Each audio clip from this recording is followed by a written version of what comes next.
almost all of the evidence supports evolution. I don't see anything in Scripture that absolutely rules it out.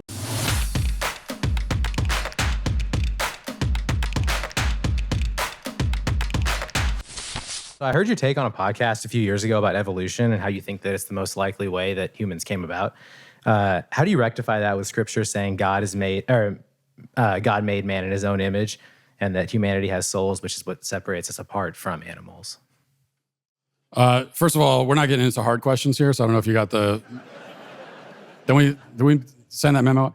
Well, the first answer is I don't know exactly how those things all work together. You know, that how the process worked, I don't know for sure. But I do think that almost all of the evidence supports evolution. I don't see anything in Scripture that absolutely rules it out.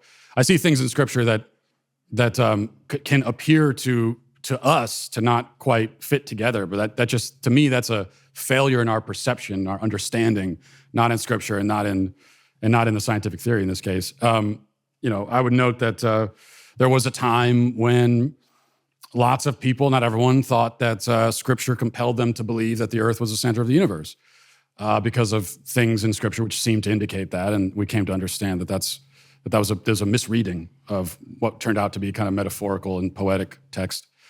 And then the other point also is we can observe that God creates life through a gradual process. You know, He could just snap His fingers and make people appear, and He doesn't. There's a gradual, somewhat sort of painful process that we undergo. And so it kind of makes sense to me intuitively also that humanity itself came into being through a process. So thanks for the question.